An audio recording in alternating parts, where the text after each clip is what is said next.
All right, welcome back to the Run.down post-game show over here on the Strickland YouTube channel. And if you were listening the day after, the Strickland Podcast Network. Knicks lose 118 to 117. I am Sam. I got Jeff with me, aka Frank Barrett 119. Um, Knicks lose a heartbreaker, wasting an RJ Barrett 44 piece masterclass. He also had 29. No, he also was joined by Julius Randle, who had 29 points. Um, and Emmanuel quickly had 15 off the bench in 21 minutes. Really a gut wrenching loss. RJ, probably one of his best, if not his best performance of his career. 44 points, 14 of 20 shooting from the field, 6 of 6 from 3, um 10 of 13 from the free throw line, just doing it all, getting it from everywhere on the court, anywhere on the court, dunking on folks. Like, he just showed everything today. And to waste this type of performance, it really hurts. It really hurts. And it sucks that we've wasted two of these RJ Barrett 40-point plus performances in his career that he's had. And yeah, I mean, it all comes down to free throws, I think, and probably some other things which we will get into, but I think free throws is the main thing. In Are terms we sure RJ is a top 100 player? Oh man, Nick Wright, or should I say Nick Wrong? you, What a if you don't mind, before we hop into I Mhm. just want to say I get his point. Like I'm not saying he's not right, but RJ's output has not been that of a top 100 player. Like, I feel like we need to just get that. If we're gonna be like good, smart fans, it's okay to admit that, like, across the board, RJ's pure output has not been good. Like, it just hasn't. But there's a lot of context to it that is missed when you just go down the line through the stats. So, like, I understand how an outsider can sort of miss the boat. And I feel like what a lot of Knicks fans think when they see something like that is they're like, okay, who's like some role player that like you remember that guy Seth Partnow, when he said Alex Caruso is better than RJ. Like, Mhm. it's inarguable that all of the impact data would agree that Caruso has been more impactful than RJ. But the question is could you swap their roles? Like, could Caruso, do what RJ was trying to do, what the Knicks were asking of him, and then could RJ, just be basically a super role player off LeBron? How would he look if he was asked to basically just be a connector and a 3-and-D guy? Like, this is the context you need to get into. So I get how, like, in a vacuum, somebody could just look at RJ's numbers and be like, okay, he's an inefficient, high volume scorer whose defense has been shaky at best. Like, I can understand, but it's kind of missing the forest for the trees to not at least acknowledge that there's nuance and context there on both sides. But it was a really silly thing for Nick Wright to say, and I'm really glad that RJ bounced back. Yeah, he's been on tear lately. I mean, as of late, he's picked up the 3-point shooting, which is something that everyone has said. Like, once that gets rolling for real, then the offensive game can really keep pushing. But yeah, as I was saying before, tonight's game really came down to free throws. Julius Randle, 2 of 5 from the free throw line. Jalen Brunson, 1 for 4 from the free throw line. You're just not gonna get a win. I mean, we lost by 1. The margins are so ever thin. Um, and for it to come down to a 1-point game and we miss, and two of your top paid guys miss a combined six free throws. There we go. Quick math right there. 6 free throws. They missed 6 combined free throws between themselves. Um, I mean, yeah, it just wasn't ideal. And then Jalen Brunson, I think altogether just didn't have a good performance. And this goes back to the Raptors game too. I mean, he does have the 9 assists tonight, but like, the shooting performance is what we really rely on him for. His scoring ability, his ability to, like, draw the defense and gather some of that attention from a Randall, from RJ, so that way shots are easier for them as well as shots are easier for guys like Grimes as well. And when he doesn't have it going, it just really makes it, you know, hard for the team to win games, I think. Yeah, I haven't loved his process for a while now, if I'm being honest. I don't want to come off as some Brunson hater. I think he's similar to Tibbs in year one. He's had a huge impact on just the foundation of this team. So I love Brunson, but once you kind of notice how many possessions start and end with him dribbling the ball, you can't really unsee it. We talked so much last season. I mean, me and you made fun of it because we kind of, our opinion is that's something different. But a lot of people talked about how badly we needed a point guard. And then, early on when Brunson was playing really well, and he's obviously still playing really well, it's, oh, thank God we have a point guard. But like, Brunson's not really like, how much more of a point guard is he than like, I don't know, like what Quickly would be, again, this isn't to say that Quickly should be the point guard. I'm not, that's not what I'm saying. I'm just saying that from a profile standpoint, Brunson's more of a combo guard. He likes to get his own shot. He's not, what he's doing for others is bending the defense and getting the Knicks an advantage. And that is absolutely something that he is doing that we didn't have last year. Alec Burks wasn't creating advantages, so, thank God Brunson's here for that. But it's not like he's like Chris Paul, running the offense and we're getting into sets. Like a ton of Knick possessions start with Brunson dribbling the ball past the court, getting a screen or two, and then shooting. Like that's just it. And hey, it's great when the shots are falling, but when you have back-to-back games like these, it looks pretty ugly. And, I never thought I'd say this, but it was Randall who was the distributor and the enabler for RJ. I thought Randall played one of his most disgusting quarters in a long time in the first quarter. He took 9 shots and had 0 assists. I thought he was awful. I hated everything about his quarter. I thought the process was bad. But then he came out in the second quarter and RJ had it going still, and he basically just completely revamped the style with which he played with. And he made it his mission to make sure that RJ kept going and kept going and kept going. And that carried over through the third and the fourth. And like, you can nitpick about some defensive possessions, but from the second through fourth quarter, I loved Randall's game. I loved what he did for RJ. And there are some possessions down the stretch. Our late game offense was really bad. It was really stagnant like it usually was. Yeah, that's why I hate when we're in these like shootout / like close games, because I know that's what's gonna happen. Yeah, but the one exception I would say to that is when instead of going RJ ISO, we went RJ Mitch pick and roll. The Bulls, blitzed that every time. They basically weren't going to let RJ beat them, and they didn't view Mitch as a threat. But the Knicks always had an exit valve at the top of the key. And when that was Randall, he capitalized on that advantage. That was more good process from Randall. It was RJ, starting a scramble and Randall capitalizing.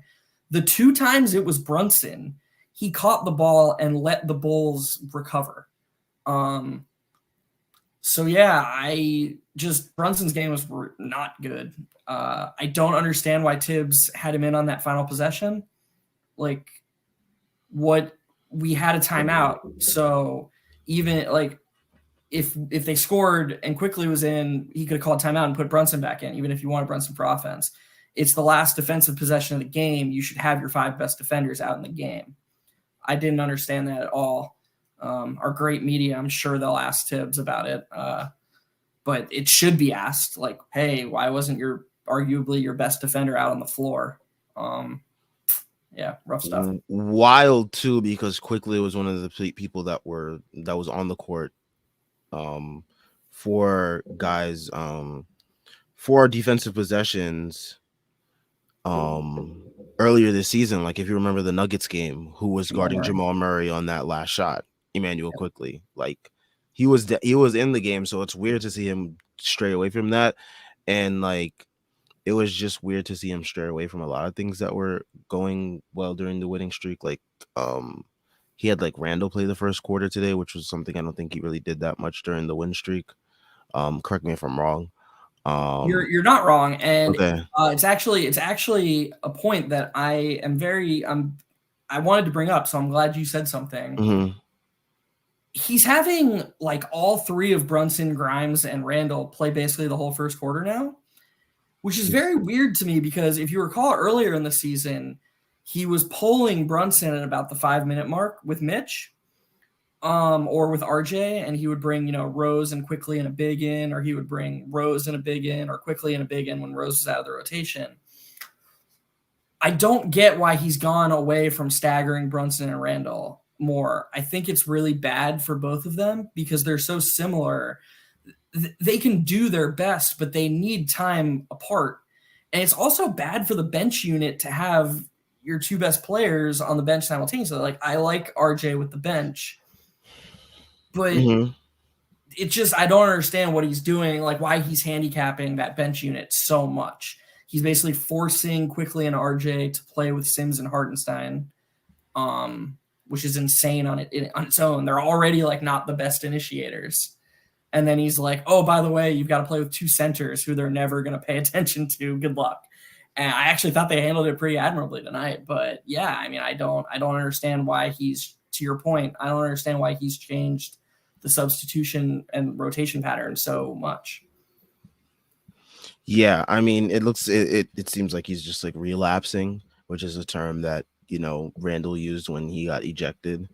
Um, but yeah, it seems like Tibbs is relapsing. This is why, like, whenever he's doing something good, you can never really trust it for that long, which is why I'm so cautious with like giving him any inch of praise. And I haven't given him much praise at all. I mean, I've been saying on these post games that like every time that someone says like praise him, has been praising him for like, or like when the media has been praising him for going through this young rotation, like this is something that fans have been calling for since last year. Like this is not like him discovering like fire or something. Like he didn't do anything special. Yeah, we were on here every post game saying like, why is this not happening more?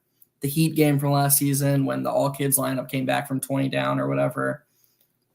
I mean, he shouldn't be given credit for being, and all the reports, by the way, have said that like Deuce has pretty much been forced into the rotation by the front office, that he wasn't even behind that. So like we're giving him credit for like basically the general manager refusing to fire him and instead being like, you have to play this kid, and then it working out.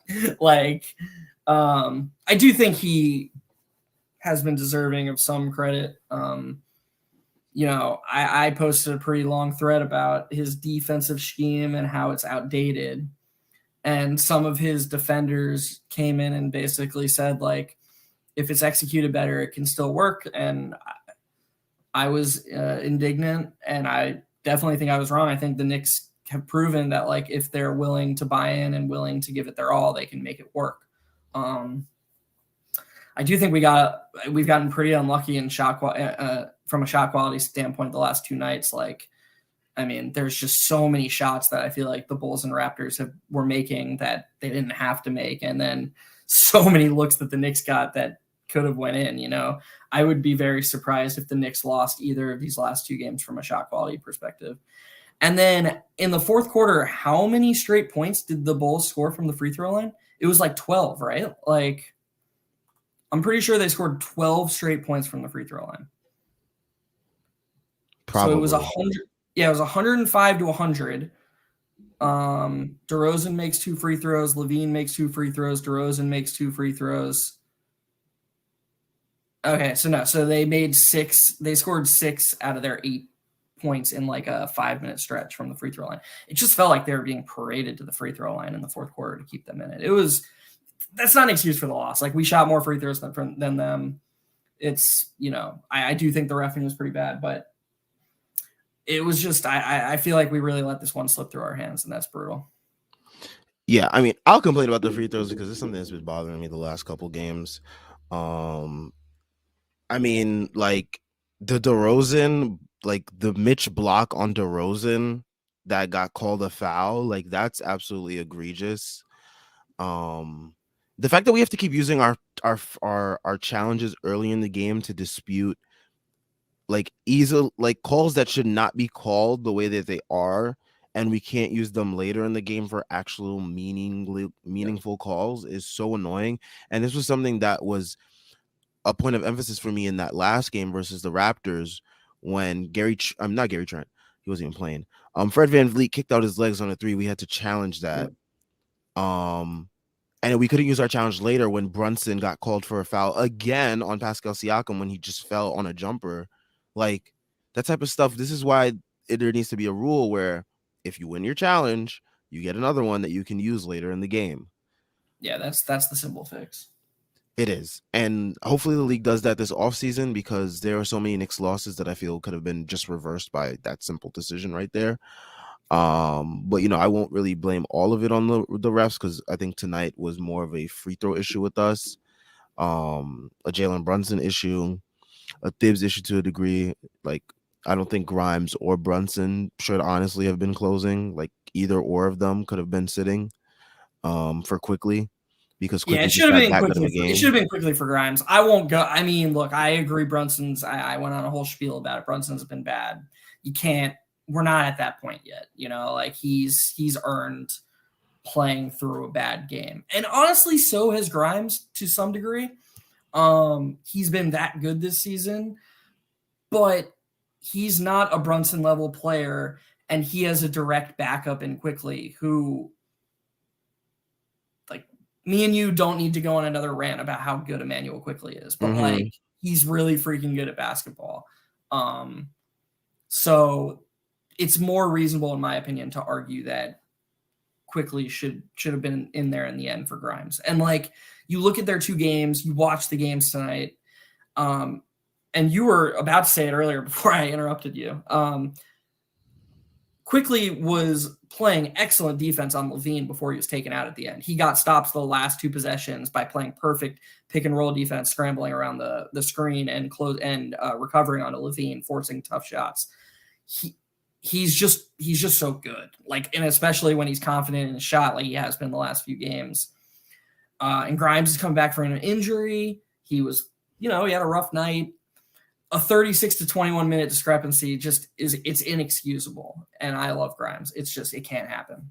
Yeah, It's not. I'm one of the biggest supporters of Grimes as well, and I thought like he definitely shouldn't have closed the game tonight. I was hoping he would hit some threes because I had him as my last leg in the parlay. But I mean, in terms of like trying to win this game, I definitely didn't want to see him on the court, just because like he just didn't have it, and sometimes that's just gonna be the case.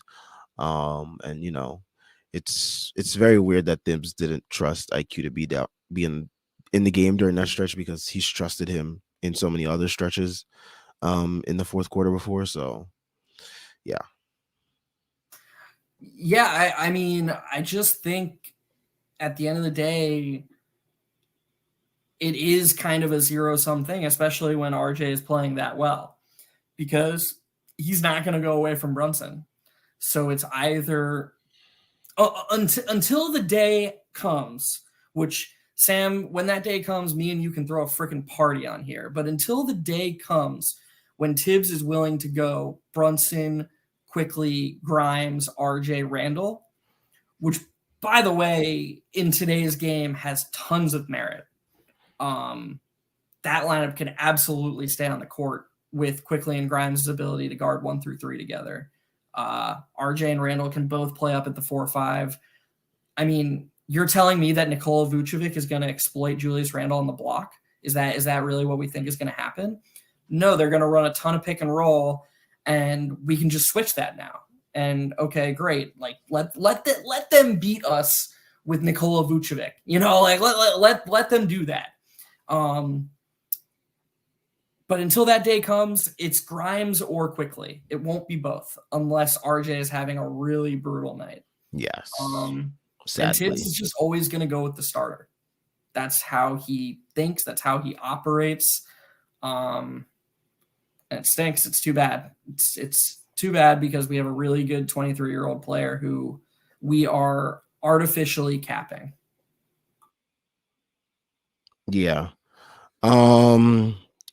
Here's a quote from Julius Randle. He said, "I put a lot of this loss on myself. Two opportunities there at the end to get rebounds, and I wasn't in the right position to do that for my team."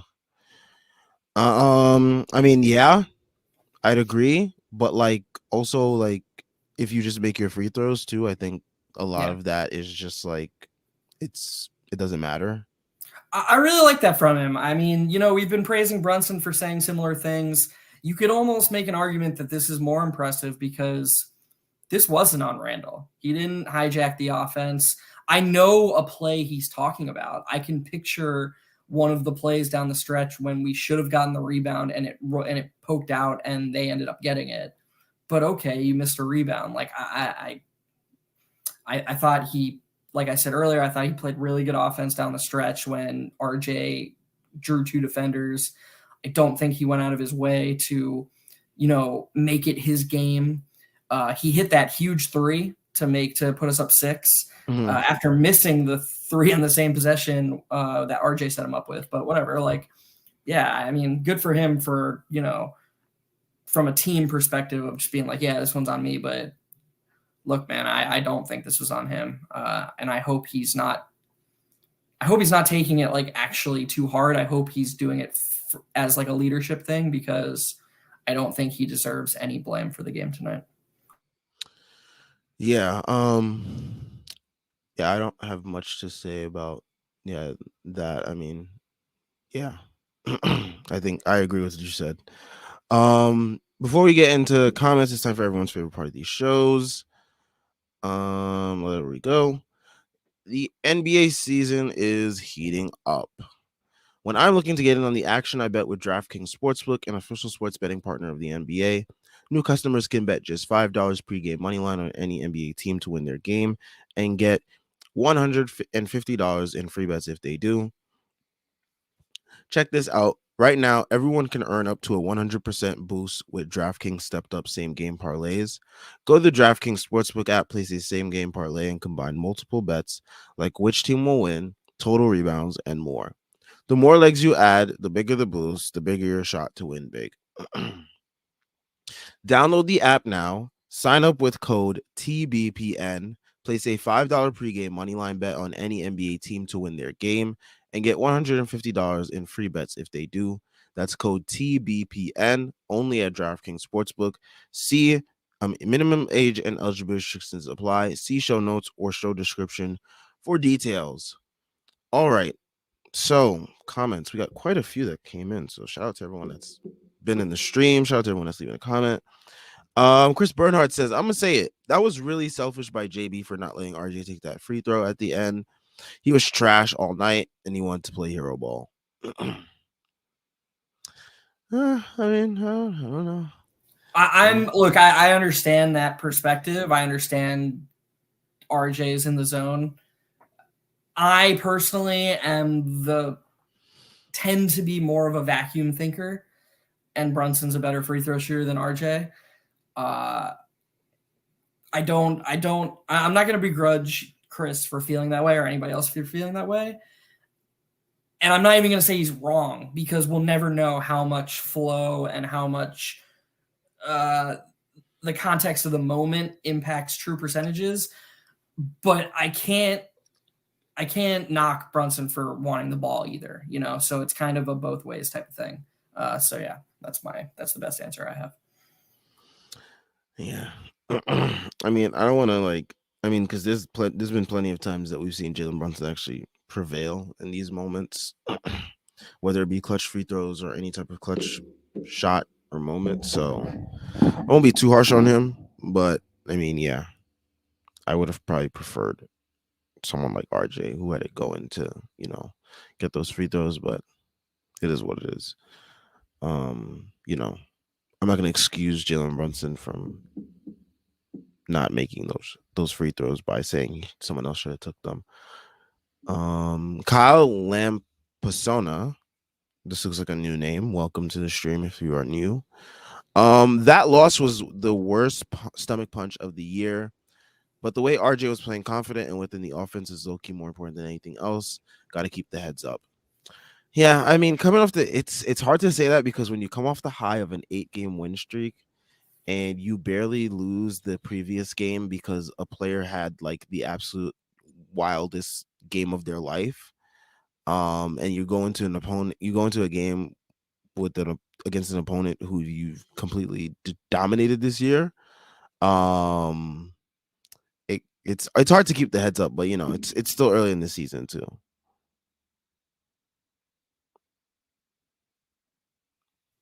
Yeah, sorry. RJ is the most important player on the franchise. I think with every game he played, and doesn't even have to be this, but like we're now at like a 15 game stretch where he's near a 60% true shooting percentage and playing plus defense. Still has ways to go as a distributor. Last game he had 5 turnovers and 0 assists, or maybe it was 2 games ago, but one of the last 2 games he had 5 turnovers and 0 assists. Yeah, I think it was 2 games ago. Tonight he had 6 turnovers and 3 assists, 3 or 4 assists. Doesn't matter. He's 22 years old and he just put up 44, 7, and 4 against a defense that basically, as early as the second quarter, did everything they could to stop him. He is the most important player we have. And so just from a non-emotional standpoint, which is really hard to do, this game was really good for the Knicks and really, or not really good for the Knicks. It can still be viewed as, okay, we have some things to be okay with from a Knicks perspective. And that's RJ, that's quickly. I think I've got to be honest. I think the Knicks are going to trade quickly. Oh wow!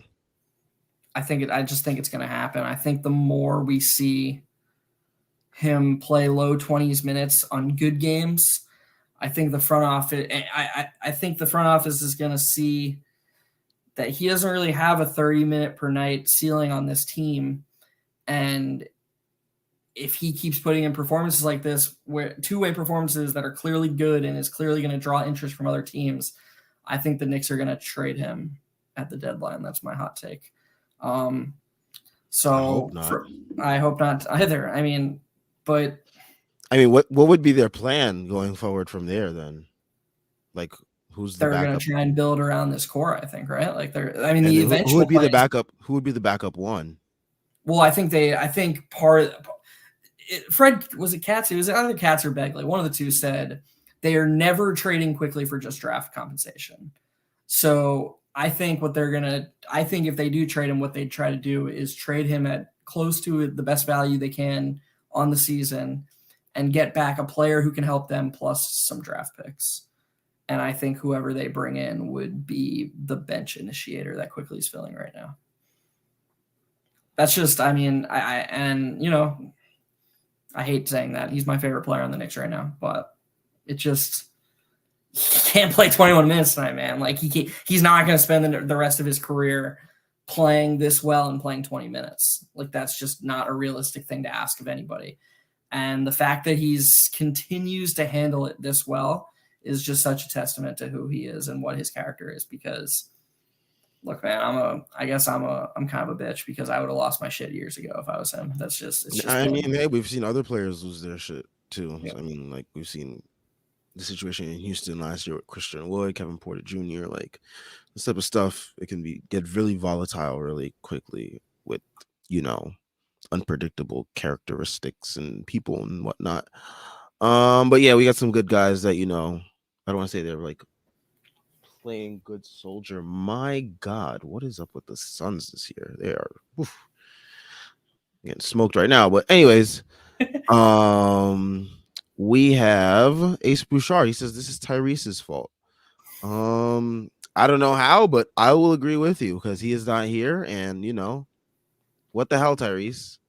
It's always okay to blame Tyrese. Yes, always. Just when in doubt, blame Tyrese. Vivek says need Brunson and Grimes to run across the Brooklyn Bridge to get some cheesecake like Diddy told the band.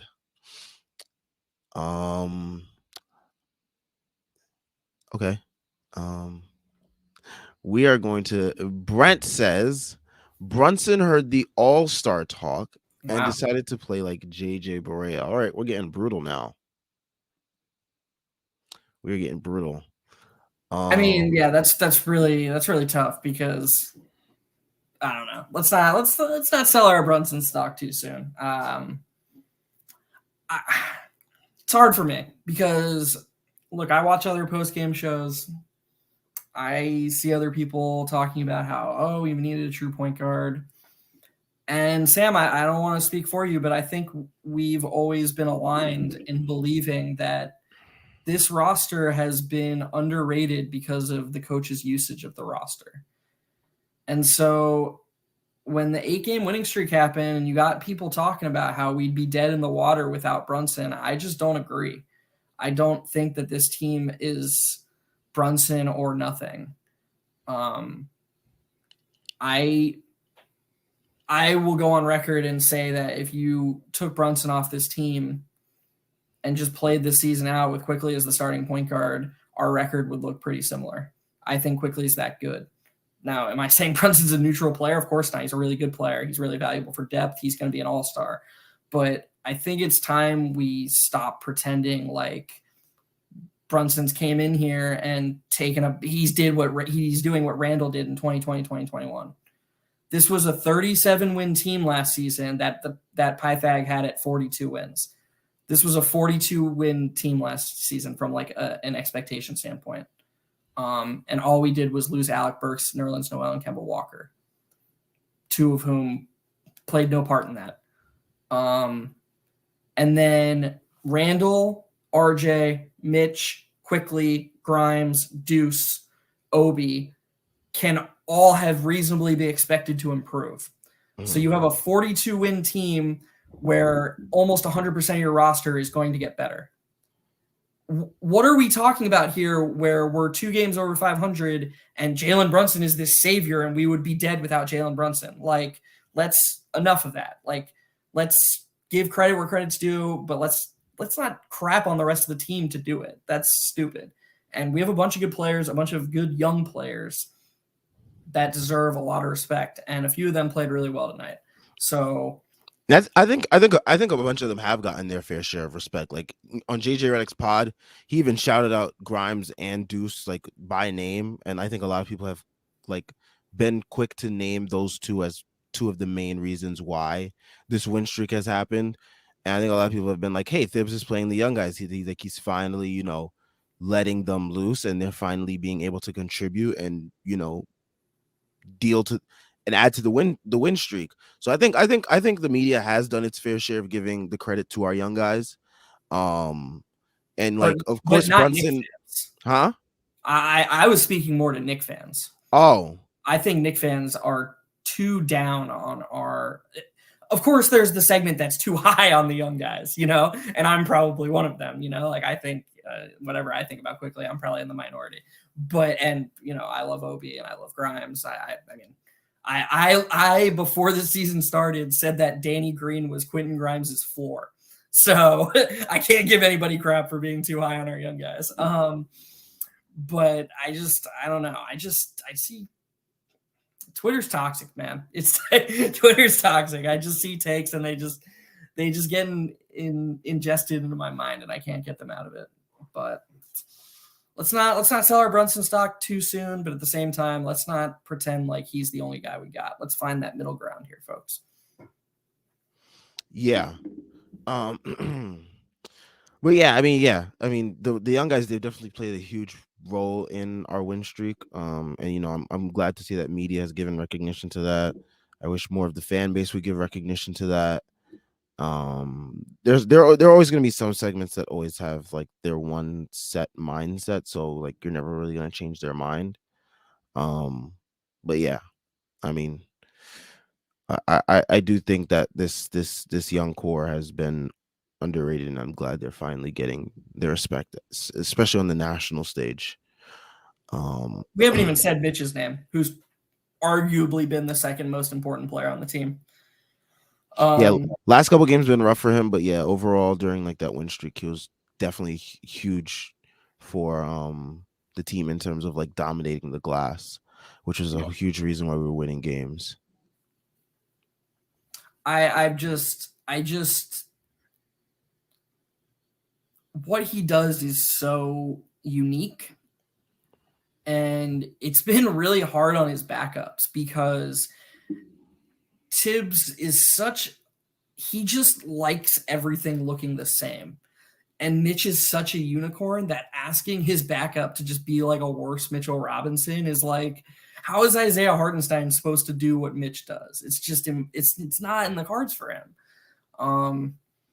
So if Tibbs is really just going to expect any five to come in and play like Mitch, I wish he would just embrace going small. Like, I don't know. I know that's unreasonable, but we just have so many fun switch everything lineups with wings and guards. Especially because we have two long guards in Grimes and Quickly who can play 1 through 3. Like, Quickly single-handedly shut down like 3 fast breaks tonight. And that's just him using his wingspan. He switched on to Vucevic. Like, man, there's so much low-hanging fruit for this team still, and I just feel like we're still not maximizing it. Yeah. Sadly, oh my gosh, life of a teacher, I'm losing my voice on this Friday before break. Let's see. Hawkeye 420 says people will blame the four free throws, which technically lost us the game. But from the start of this game to finish, we played an annoying game. ISO ball not defending a 3 is an auto L for us. Yeah, especially like late down the stretch. I understand Dibs is always gonna do that, like, late game, ISO stuff. Like, that's his MO, like pick and rolls and like late game ISOs. But like, it's like, I don't know how he can't see like how detrimental that is to this team. Like, with the person, not even just the personnel, but like just like from a basketball standpoint, and like how like things should flow. Like, ISOs and like heavy pick and roll work when you have like all stars and superstars on the court, like, thoroughly. So like, to do it with the guys that we have, and not to knock the guys that we have, but like trying to do it the way how often he does, it's like you're giving yourself up to the defense. Like, they know what you're going to do, and like it becomes harder to create advantages like that. Yeah, that's why it was so refreshing to see him send Mitch as a screener. Mitch has improved a lot as a screener just throughout this year. His screens have gotten much better. And the Bulls did not want RJ getting downhill with a step. And they didn't trust Mitch to catch and go, which is fine. Like, I'm not saying that's bad defense. But it created a 4-on-3 elsewhere because the Knicks were sticking Julius Randle or Jalen Brunson at the top of the key as like an exit valve. And RJ found him every time. There was like 3 possessions where we had an advantage. Like, RJ Barrett was creating that advantage because the Bulls weren't going to let him beat them. So I agree with the ISO ball. There was a couple really brutal RJ possessions in there that were just like the team saying, okay, go. You're hot. Like, just try to figure some shit out. Yeah. But we showed, in my opinion, that we can at least run something, which is good. And it also, by the way, one thing I like about Mitch being the screen setter, how many times have me and you come on here and complained that when Julius is the screen setter in these moments, he sets a haphazard screen and just plants himself because he wants the ball in that mid-post spot. So it's not smart to use Julius as the screener there, and unless he's like, okay, I'm done with that, I'm going to actually start screening. But it does put Julius in a spot where he can attack and actually have an advantage, when RJ is drawing that double. And our best late game possession came when that happened, with Julius playing off the ball, catching the ball, and just going. And one of the things me and you have criticized him the most for, and correctly said that Obi is better at, is quick processing. So to see Julius just catch and go like that is actually really encouraging. Yeah, Fred Katz here with a quote from RJ. RJ Barrett on playing with pace and changing speeds more than ever before. A lot of film. The more you work, the more it'll show in your game. The proof is in the pudding, or at least the proof is in the process as of lately. Zach Lowe wrote one of my favorite things, just from a nerdy basketball fan standpoint, last year about Obi Toppin. He said that there's certain players that you can just tell the game moves slower for them. And he said that Obi's one of those players. that basically Obi's always in control. He always knows like where people are going to be and what the right pass is. RJ has always kind of leaned more towards Randall's side in terms of liking to assess the situation before going. Mm-hmm. And what I've really noticed is the game has slowed down for him because he still is very methodical in his movements, but it's never felt like as slow as before, and at the same time, it doesn't feel out of control. He really feels just like perfectly in control of the defense right now, and he's manipulating and pretty much getting wherever he wants. Which was another disappointing thing about his ISOs down the stretch. I actually did feel like he was sort of forcing it and like sort of going too fast rather than letting the game come to him.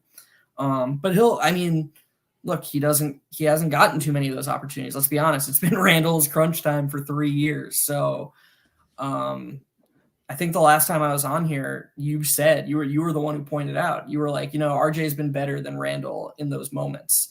And I said you were wrong. And then we looked up the crunch time data, and RJ has been better than Randall in those moments. So I hope he gets more of those opportunities going forward, because I think he'll start to succeed more and more. I just believe in the kid.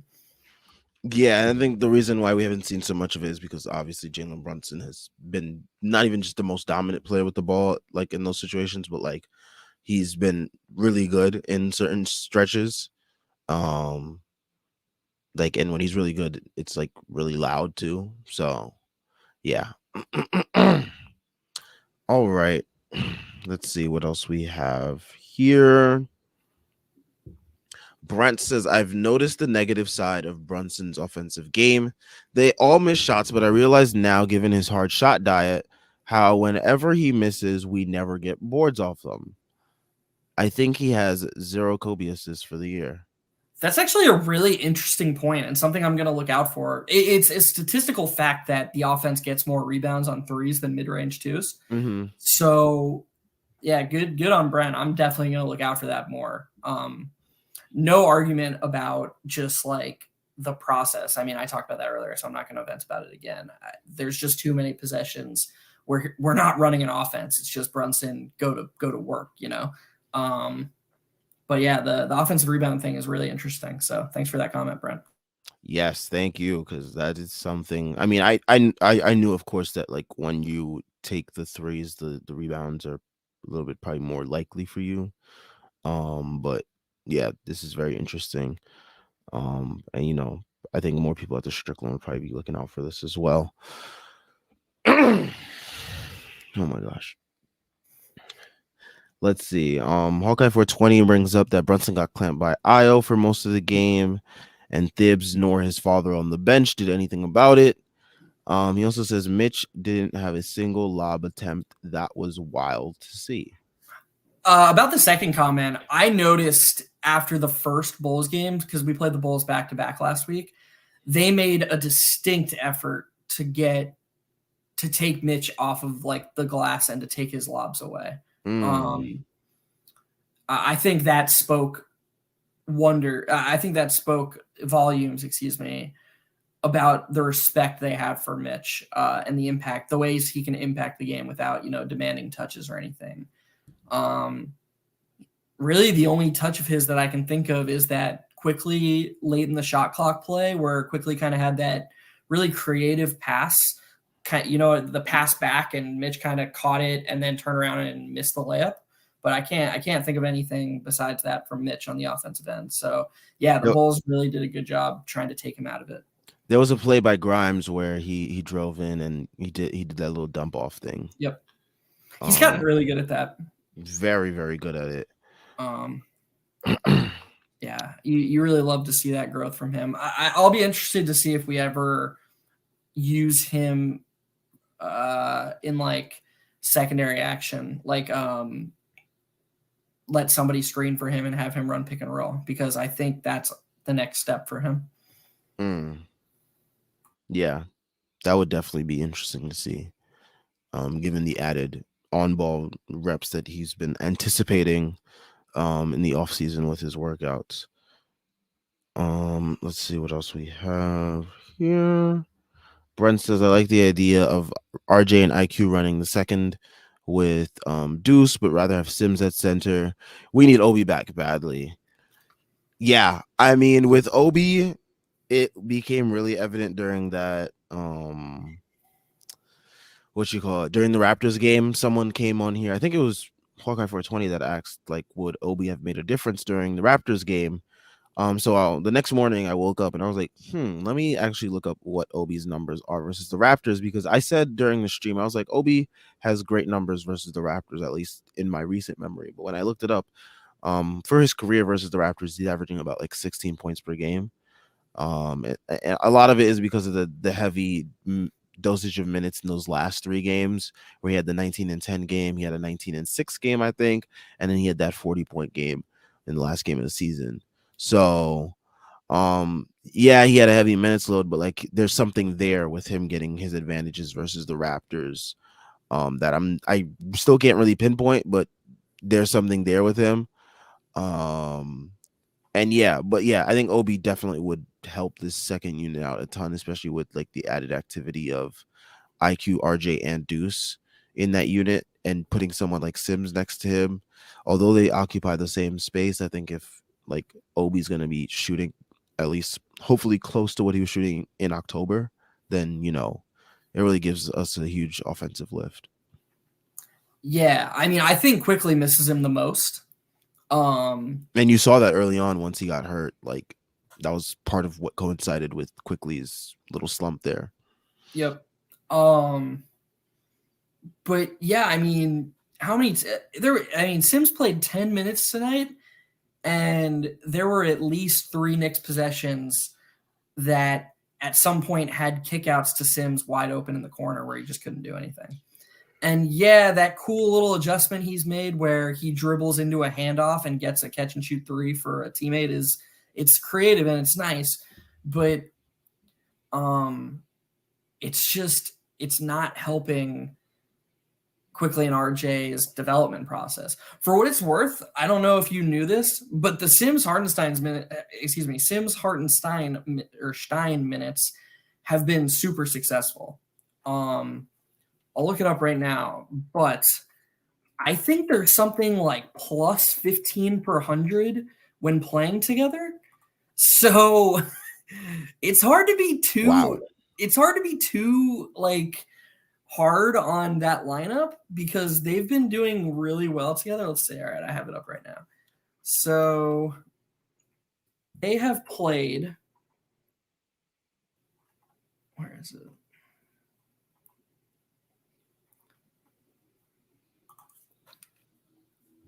Sorry. They have played. What the fuck is this? Oh, Jesus. I'm an idiot. Sorry. All right, let's try this again. They have played.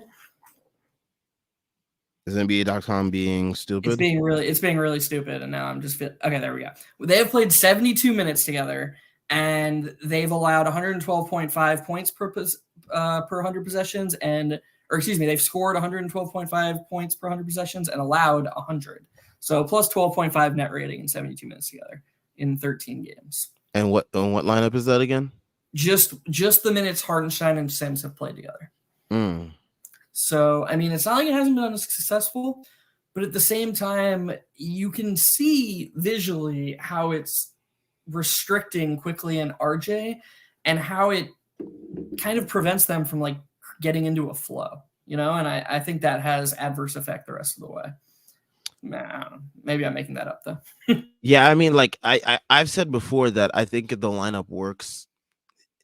It works when you use it the right way and you use it for like, you don't overuse it, because I think that's what's been happening lately, and like certain teams are just able to exploit it better than others have. So it's just going to be something that teams are looking forward to now. It's the whole thing about predictability. The Knicks, they need to make themselves a little bit more unpredictable in terms of lineups, rotations, plays, the whole thing basically. But we're not going to get that. We should just be happy with.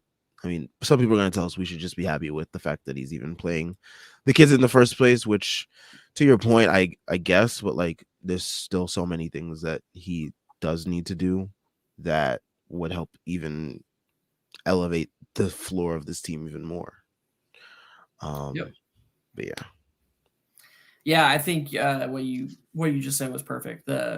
Some teams exploit it better than others, and we need to be less predictable. And Obi very much brings a lack of predictability because he doesn't have his action like planned. He reacts to what's in front of him, which is basically as unpredictable as it gets.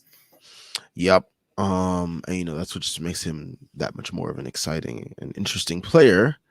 So hopefully, whatever that injury that he has is healing so quickly. No pun intended there. And he returns to the court very soon because I am anticipating how he looks with this second unit and what happens with the Sims Hartenstein thing. Like, where does Thibs go from there? I assume he sticks with Hartenstein. I've assumed other things have been wrong with already this season with the Knicks. So, we'll see what happens there. I think he should go with Sims. I think he will go with Hartenstein. So I'm with that. And Hawkeye for 20 says, I've seen enough from iHeart. I don't care if he's being misused. He can't rebound for shit. We desperately need Obi back, even if he doesn't rebound well. I mean, with Obi, it's just all about the activity. Like, the activity is like his activity can cause enough chaos that like it doesn't matter that he's not really rebounding as well. And I don't think it's been that bad either with Obi. Like, Obi has some games where, he can get some boards and whatnot. So, I wouldn't really harp on that point too much about Obi and rebounding, but yeah. Yeah, the Obi rebounding thing is really overblown. So there's two things that go into that. One, the leaking out thing that you just said. Look, that's going to hurt your raw rebounding totals. And the second is raw rebounding numbers aren't the way to they're not the way to analyze who good rebounders are and aren't. How your team rebounds with you on the court and doesn't rebound with you is far more telling because rebounding is a team thing. Unless like there are certain people, very few people who are just so good at individual rebounding, they can be like one person rebounding machines. For the most part, someone like Mitchell Robinson is one of the most valuable rebounders in the league. And if you looked at raw rebounding totals, I know they're higher this year, but it's about boxing out and it's about just how your team performs. The Knicks are pretty neutral with Obi, so he's not killing them. He's fine at boxing out. I'm not saying he's perfect. I'm not saying he's really good, but this whole idea that we would get smoked on the glass with Obi any more than we would get smoked on the glass with like Hartenstein or like that Randall is this almighty defensive rebounder when the data says that Randall's pretty close to neutral as well. I don't know. I just don't buy it. Yeah, totally. It's never something that's really like bothered me as much. I think it's just I think the Obi rebounding thing is like a point that like it's easy to latch on to for fans that like aren't really that big on Obi to begin with, and like other people have ran with it without, I guess, actually factually backing it up. But yeah, I don't think Obi's ever like you said, the data showed that he's been neutral, and like that's what it seems like it's on the court. Yeah. I think people are so used to like this thing where like it appears as though Randall's grabbing so many rebounds that like when he comes off the court and it's for Obi's not really going for the rebounds as much as Randall, so it makes it look like he's a bad rebounder when that's just not the case at all. Yep. It's like Obi would be considered a better rebounder if he just, instead of leaking out and trying to create extra offense for the Knicks, hung back and got those low leverage rebounds that Randall gets. Like, and this isn't a crap on Randall thing because what I just said 10 seconds ago, I was speaking more about his totality as a Knick. I think he's actually gotten way better in the last, 10, 15, 20 games in terms of boxing out and battling for boards with the opponents. So, anybody who had qualms with what I said about how and wants to talk about how he's been playing recently, I'm totally I totally get that, and I agree actually. So, but for I'm just saying that Obi could get some of the uncontested rebounds that Randall's gotten to, and his rebounding numbers would look more respectable. Yeah, like you said, he's just always leaking out, which helps create extra advantages. All right, let's see what other comments we got here. JL says that first Brunson missed free throw was so bad. I can't remember the last time I've seen a good free throw shooter miss that badly. Man, I just knew. I was saying, I think before we got on here, I was saying, like, man, I just knew Jalen Brunson had caught whatever free throw bug is going around on this team, man, because Randall, he had that great stretch versus the Pacers where he hit 6 straight, and then ever since then, he like is basically shooting like what 50% from the free throw line, basically. And like Jalen Brunson didn't have it going anyways offensively, and the fact that we were relying on him in a high pressure moment, and the team is struggling with free throws, I was just like, yep. I didn't think he was gonna miss both. I thought he was gonna miss at least one. The fact that he missed both was very shocking to me. And the fact that they really like bricked hard off the thing too, like The man, first one was like 2 o'clock, like on the clock, like it was like long and or like whatever. It was. I mean, to JL's point, it was one of the worst free throws I've ever seen from a good shooter. Just way off. but yeah, I mean, it's these Jalen Brunson games when like he has these bad games, they are really, really bad. I mean, he had the dishing going today with the 9 assists, and he had the 12 assists last game, but like we really rely on him to be a shot maker, and when he is not making shots, is very rough to see, as we've said earlier in the show. Yeah, he's a very weird star in that way because like we talked about earlier, he's a point guard, but he's not like an elite distributor, and he doesn't offer much. Like the reason me and you love Quickly so much is because Quickly can't kill you. He went 1 for 12 like 7 games ago, and like even in that game, you could point to stuff where you were like, he's helping you in that area. When Jalen Brunson goes 5 for 15, he's not helping you. Like he's just not. And look, I mean, the good news is he's such a high median shooter because he's just so consistent for the most part. These games are going to be far and few and in between, and we'll be back to calling for him to be an all-star. Probably on Christmas, but soon enough. Yeah. All right. Yeah, I mean, here we go.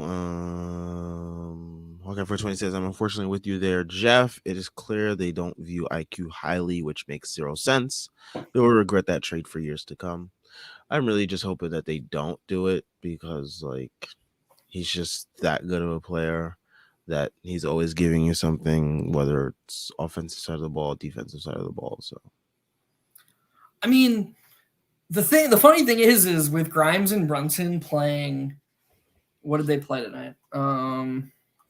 I know Grimes played 36 minutes. Do you have any idea how many minutes Brunson played? I would assume at least 36, right?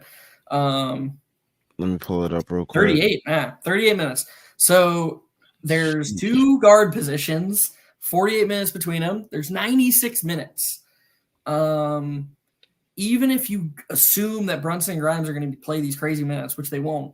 I mean, that's 74 minutes. Jesus Christ. It's only 22 minutes available. Okay, so this kind of disputes my point. But the point is that there's a world where you just have a 3-guard rotation because Quickly can play both point guard and shooting guard. His versatility is his biggest strength. So if we had a coach who, let's just say hypothetically, he pulls Brunson at the 5-minute mark and puts Quickly in, lets Grimes finish the quarter, and then Grimes and Quickly play the last 5 minutes of the first quarter together. And then when Grimes comes out to end the first quarter, he just puts Brunson in, and then Quickly slides to 2. And so Quickly gets the lead ball handler minutes for the last 5 minutes of the first quarter. And then Brunson plays, you can just stagger that way, and you can just basically have Brunson as the full-time 1, Grimes as full-time 2, and quickly just hops in between based on if he's playing with Brunson or Grimes. Now, I love Deuce, and I'm happy that he's playing. I'm just saying, hypothetically, if we wanted to keep quickly, there's a world where he could play 25 to 30 minutes a game. That doesn't involve getting rid of Brunson or Grimes. The three of them can play 30 minutes a night. Will this coach do it? I know what Sam's answer would be. No. And are we going to get a new coach anytime soon? Probably not, because the 8-game win streak definitely bought him the rest of the year. Oh, boy. What have we gotten ourselves into? I mean, the best we can do is just, enjoy the wins as they happen, and just enjoy that we finally do got whatever youth movement and this is, whether it's, the way we want it to be or not. It's whatever. Let's see. Jordan Bub says, for modern coaches, playing RJ at the 4 was the play when Mitch couldn't handle Vucevic, and what it also does is IQ more minutes with Brunson, Grimes, RJ, Julius. Yep. 100%. It's just modern basketball. Look, if Domantas Sabonis can be a full-time center, Julius Randle can play 10 minutes a night at center with OBI. He just can. Yeah. That's a good comment. What's the old school quote? That was perfect. I have no response, like that. Yep. JL says team struggles to play good at home, but also feels like so much goes against them. Pat Will clanking a 3 so bad that Randall wasn't able to secure the rebound was so fake. Yeah, I also said that, and I also said, us playing at home, we probably have to have one of the worst home court whistles ever for a team in the league. Like, the way that we get no benefit of the doubt for any calls is kind of crazy to me, that we have to challenge calls so early in the game that we can't use them later in the game because the call is so egregious that it needs to be reversed at that moment, because momentum changes off plays like that.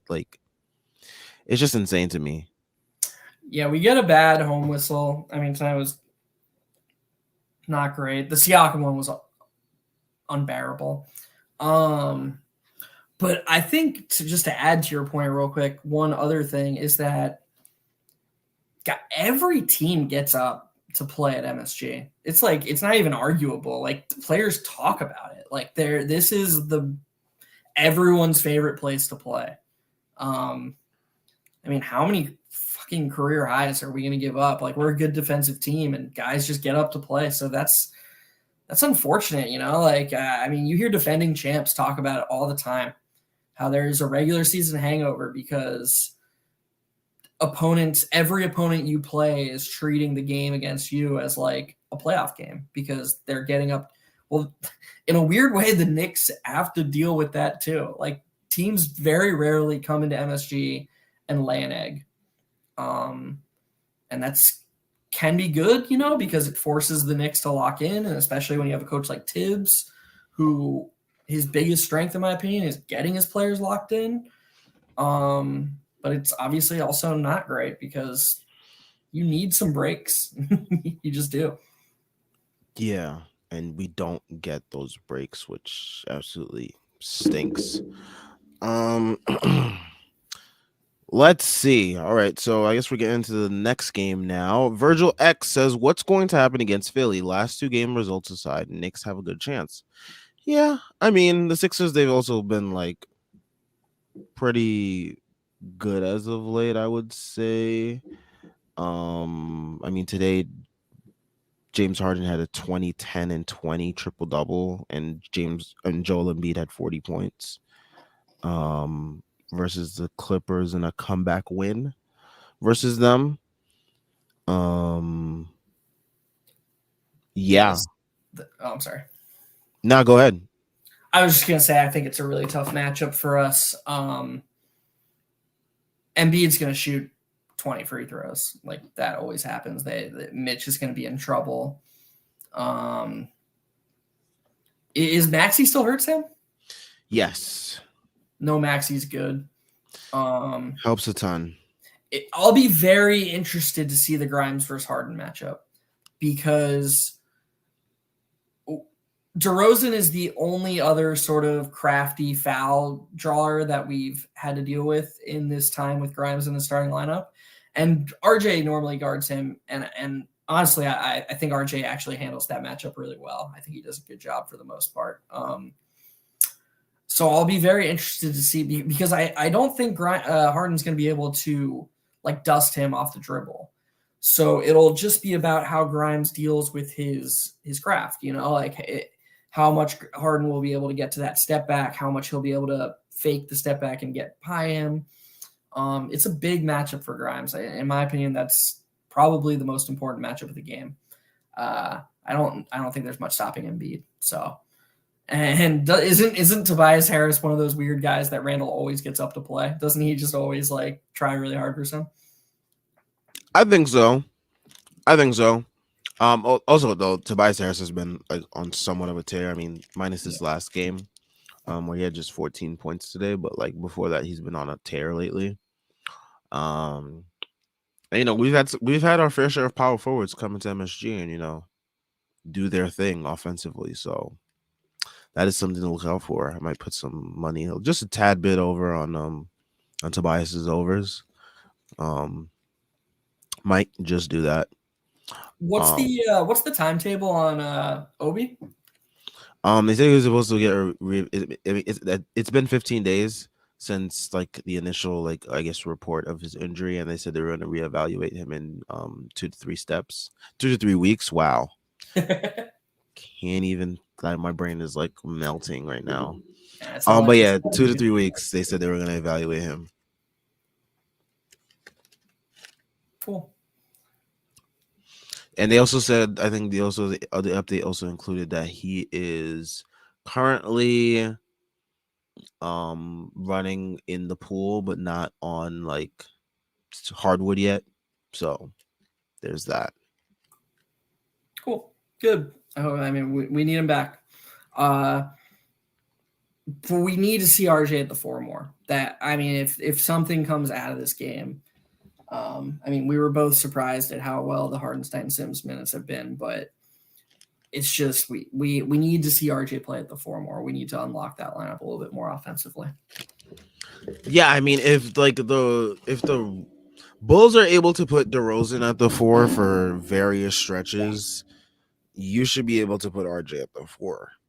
And the way he's been playing as of late, it definitely would help him and help the team a bunch. Because it just helps you stagger and try different lineups that you never know might be good. And I mean, given our track record as Knicks fans in terms of knowing what to do and knowing what things can yield positive results, I would trust our opinion once again. But once again, we are not coaches, so we obviously don't know anything. But yeah, I mean, it's just so frustrating. Would you? So I guess I want to take this to the next step. Let's say we're going RJ as the backup power forward. So we're building a rotation with RJ at the backup power forward. Would you then go to an 8-man rotation, or would you dust off Rose or maybe even Fournier or Cam? I know those aren't options. I'm just asking what you would do. In terms of what? What happened? If you're trying to build a 9-man rotation that goes away from the Sims Hartenstein, and so you can only have one of Sims or Hartenstein as the backup center. Our backup power forward full time is RJ. So RJ's playing all 10 of the minutes that Randall sits as the power forward. Would you? While Obi is out. Right, exactly. Okay. So we've got Quickly, we've got Deuce, we've got one of Hartenstein or Sims. Who would your 9th man be if you were trying to build a 9-man rotation, or would you just play 8 guys? I'd give Cam a chance. I mean, I think he definitely deserves it. I give him I'm a chance. by no means Cam fan, but I agree. Neither am I, but yeah, I would give him a chance. I mean, if he's willing to like fully buy in and whatnot, then yeah. It's just, I wasn't here for it, so I guess I didn't get my take in. But it's what a weird situation, because it's just so funny to me. Because we all knew that he wanted Grimes to be the starter, but like just go back and read or listen to what some of the smart Knicks fans' takes were 10, 15 games of the season when Cam was playing well as a starter. Right? There was a game we won in Denver when he led the team in minutes. He played 37 minutes. Mm-hmm. And I just one bad game in Dallas, one bad shift in Dallas, and that's just it. I don't know. It's a very weird situation. You don't see that very often. Yeah. I mean, it was rough. I mean, before the Dallas game, what was before the Dallas game? Because I feel like that game was also maybe like a precursor to that as well. Well, he was hurt, right? No, I think he played the game. Let me see. Him, Reddish. Let me just pull up his thing, his box scores at Before least. Dallas, we lost to the Bucks at home. And he played. Yeah, you're right. He played 14 minutes, but he was just 1 of 1. We lost his minutes by 1. Oh, okay. Yeah, so I don't know why he didn't really play. I mean, before that, he had 6 points in 17 minutes in a blowout win in Detroit. Before that Memphis game, they lost. He had 11 points on 67% shooting. And then before that, he had 11 points versus the Warriors at Golden State on And 38%. he started that game, right? I think so. Yeah, I think so. So he starts the game against Golden State. He gets hurt, and then he misses 3 games, and he comes back, and his starting job is just gone. And 4 games later, he's just out of the rotation. That's just odd. Yeah, it's weird. Yeah, just very weird. And again, we're not, Cam fan by any means. Yeah, I'm not, but I was like so kind of befuddled by him leaving the rotation. But yeah. All right, let's see what else we have here. Yeah, a lot of people just wondering. Jordan Bub says, how many free throws will this game have?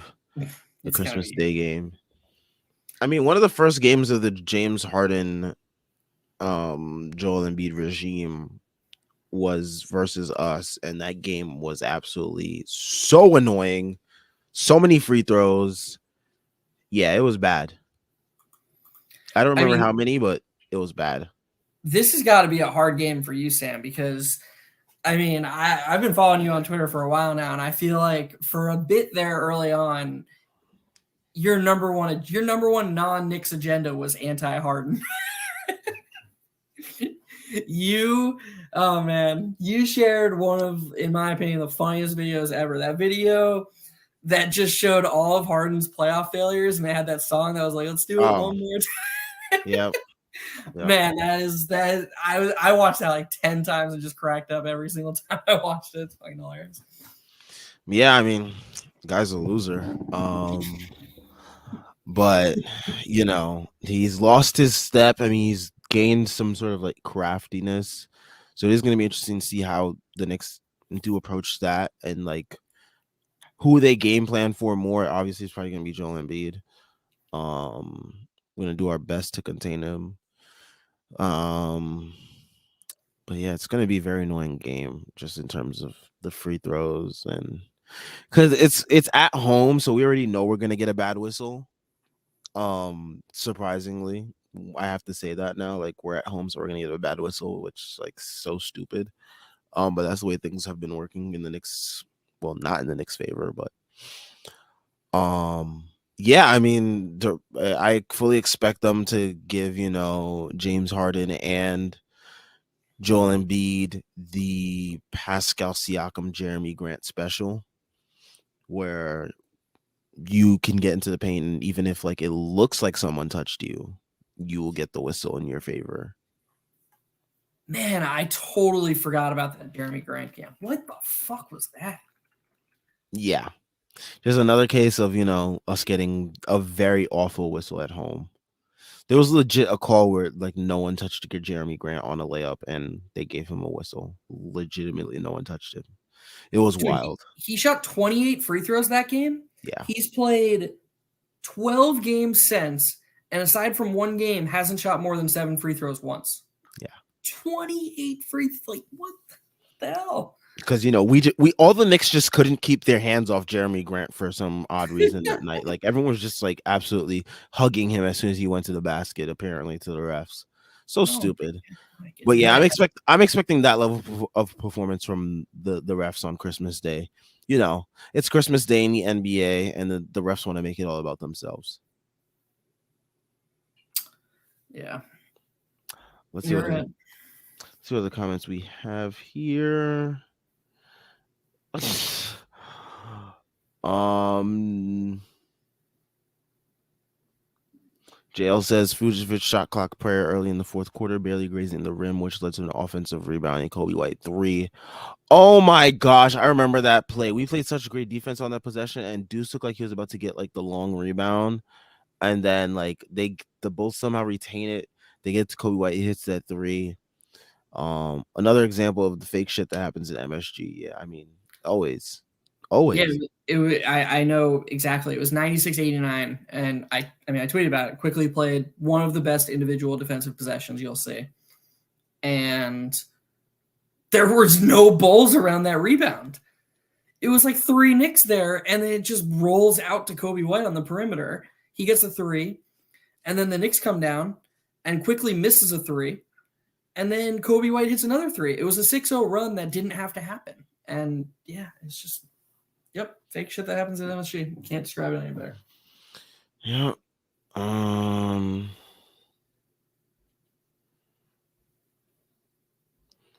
All right. I think we will end things off with JL's last comment here, which says RJ gives us a performance like this on Christmas and we win the game. These last 2 games will be forgotten. Pretty much. Pretty much. I mean, they'll be forgotten to a degree. There's still some process things that, looks like Dibs is relapsing into. So we will see.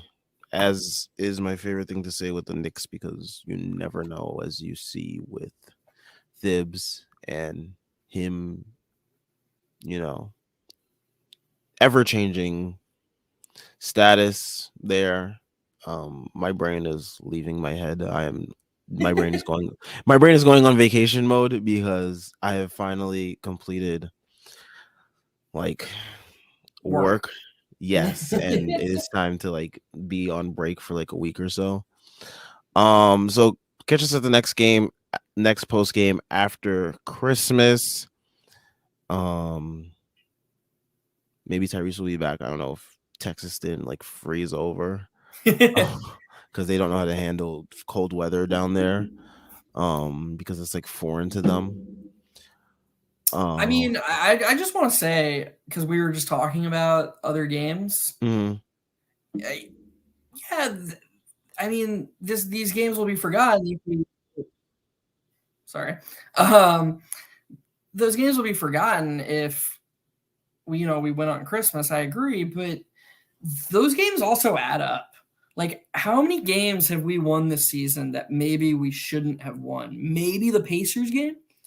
Maybe the first Bulls game in Chicago, but I don't know. We kind of ran away with that one in overtime. Mhm. I'm just looking through it. Like, okay, we won at Philly, really early on when Tibbs started when Tibbs' jaw was on the line and Obi saved him. Okay, that's maybe a game we shouldn't have won, but both Memphis games, and now the Toronto and Chicago game, the Portland game, like there's 5. We're 0-5 in those games. Make that 2-3, and these losses add up. Like that's all I'm gonna say is like, yeah, we'll forget about them, but I mean, eventually you got to start winning close games. It can't be another season where we're 5 games below our Pythag expectation. We can't just keep losing these close games. Eventually, somebody's got to answer for that. It looks worse. It looks worse on Thibs and it looks worse on like the front office because like they brought Jalen Brunson here to kind of like mitigate that issue. Yep. And if it's not something that's solved, it looks bad on all fronts because it's like, okay, you paid 100 mil for this guy and we still can't fix this major glaring issue. Yep. And we see it. Like I'm pretty sure I heard you or Tyrese say on one of the post games recently, the nothing's changed really. It's just Jalen Brunson is Alec Burks now. It's the same offense. It is. It's let Jalen Brunson cook, and that's it. Before it was like let Alec Burks try to cook, and then he'll pass it to Julius or RJ, whoever has it going between the two, and let them figure it out. And yeah, Yep. So I mean, those problems aren't going anywhere unless unless changes are actually made. which they will not, because if the Knicks are able to pull off another whatever win streak, or like win this many games in this out of this many games, like if we're like winning like 10 out of like 13, then like they'll be fine. The front office will be fine with it. The coaching staff will be fine with it. Like Yep.